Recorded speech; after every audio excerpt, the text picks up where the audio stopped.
She came into the world on January 29, 1954, not with a cry, but with a silence so heavy it worried her grandmother.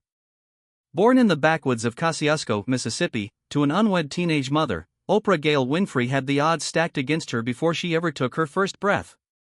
There was no crib waiting, no baby shower gifts, no father in the room. Just a child of poverty, born into a world that didn't expect much from girls who looked like her. Oprah spent her early childhood with her grandmother, Hattie Mae Lee. Her mother had gone north in search of work, leaving baby Oprah in the care of the only person who truly cherished her during those fragile years. They lived in a tiny house without running water, electricity, or shoes to wear to church on Sunday.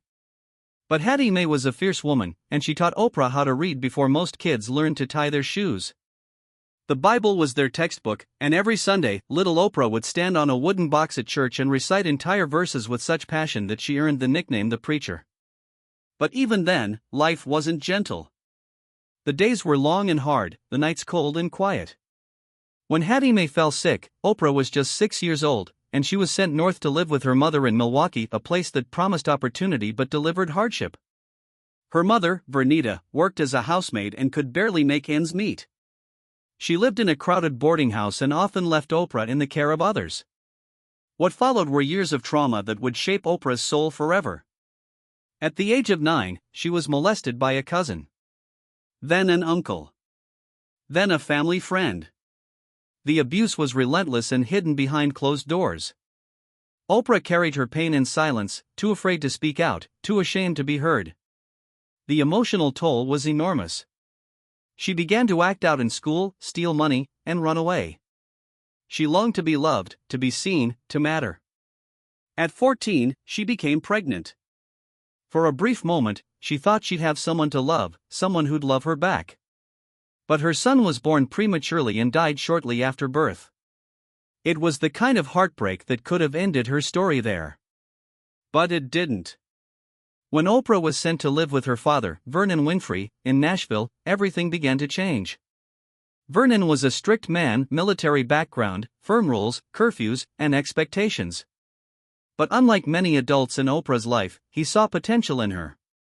He didn't see a troubled teen, he saw a brilliant mind, a natural speaker, someone who could make something of herself. He gave her books, made her read a new one every week, and challenged her to write reports. He talked to her about goals, about integrity, about the power of education. With his guidance, Oprah transformed. She became a star student, joined the speech and drama club, and won local oratorical contests. People began to notice her not just for her mind, but for her voice. Her voice carried warmth, power, vulnerability, and truth. At 17, she entered and won the Miss Black Tennessee Beauty pageant.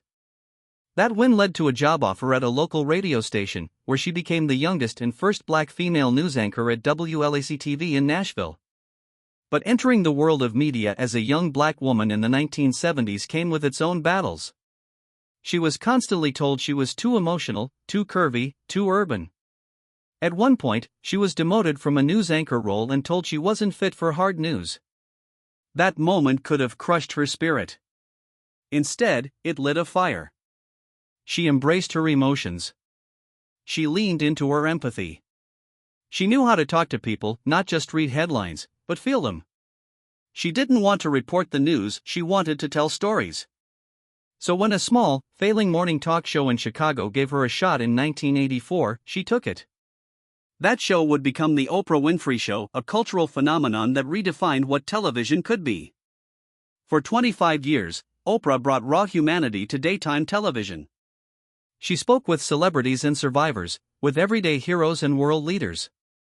She cried with guests, laughed with them, and gave them space to tell the stories that no one else would listen to. She opened up about her own struggles, her abuse, her body image, her pain, and in doing so, made millions of people feel less alone. Her show didn't just entertain, it healed. She gave away cars and homes, yes, but more importantly, she gave people hope. Her book club turned obscure titles into bestsellers. Her interviews became cultural milestones. She turned her platform into a movement. And she never forgot where she came from. In 1998, she launched Oprah's Angel Network, raising tens of millions for charity. She funded scholarships, shelters, and disaster relief. In 2007, she opened the Oprah Winfrey Leadership Academy for Girls in South Africa, a school for young girls from disadvantaged backgrounds, girls just like she had been. She called them her daughters. She mentored them, loved them, and gave them the future she once only dreamed of. Today, Oprah is not just a media mogul, not just a billionaire, not just a brand. She is a symbol of what it means to rise above. Of what it means to break the cycle. Of what it means to own your story and use it to lift others. She once said, "Where there is no struggle, there is no strength." And every struggle she faced, poverty, abuse, rejection, became her strength. Not despite it, but because of it. Oprah Winfrey's story isn't just inspiring. It's revolutionary.